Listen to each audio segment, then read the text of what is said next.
Kapidongski TV. Andan din po si Kapidongski.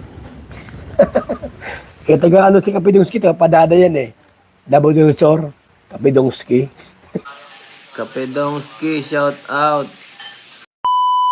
Ay grabe naman ito, kinumpara si Viancy kay Erica, mas maganda pa raw si Erica kaysa kay Viancy.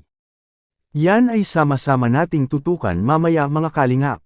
At kung nagustuhan niyo po ang ganitong klaseng reaction video, paki-like at subscribe naman po para lagi kayong updated sa susunod kong mga uploads. At salamat sa walang sawang pagmamahal at suporta kay Kuya Val Santos Matubang at Idol Kalingap Rab. Paalala, panoorin at tapusin ang video na ito para malaman mo kung ano ang nilalaman nito bago mag-comment. Ngayon balik tayo sa topic. Hay naku, grabe naman ang inggit ng taong ito kay Viancy, pati naman ang kagandahan ng mga dalagang ito kinumpara pa. Dito nga sa aking upload dito talaga ang daming nainis na mga supporters ni Viancy sa pag-comment ng mga taong ito na kayo kinumpara si Viancy at Erica ayon na kay Juliet Sapon.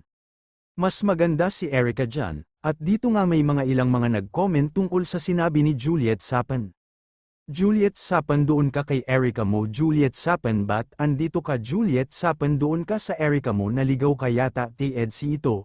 Juliet Sapon, huwag mo ikumpara ang Erica mo kasi sa totoo lang malayo ang Erica mo sa beauty ni Viancy. Juliet Sapon, bulag lang ang hindi nagigandahan ni Viancy, kahit araw-araw simple lang ang aura, lutang pa rin ang kagandahan niya, di tulad sa Erica mo. Naku malayo pa sa Malaysia. At grabe talaga ang inggit ng mga taong ito sa beauty ni Viancy.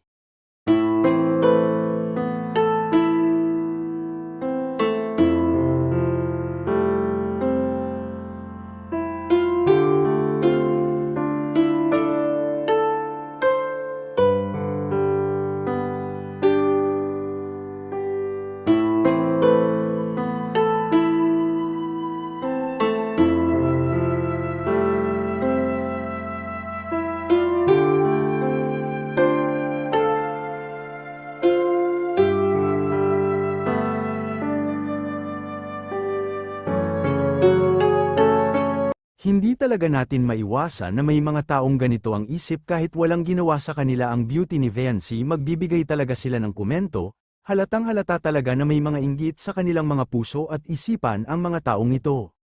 Lang ang masasabi ko, opinyon ng mga taong ito, tayo ay may iba't ibang binigay na kagandahan katulad kay Viancy at Erica, dahil sa aking opinyon katulad sila Viancy at Erica na bless ang kagandahan na bigay ng Panginoon sa kanila, kaya dapat sana huwag natin silang kumpara sa isa't isa dahil para na rin nating sinasabi na hindi fair ang Panginoon na ginawa, kaya huwag sana tayong magkumpara dahil ang Panginoon ang gumawa sa ating lahat.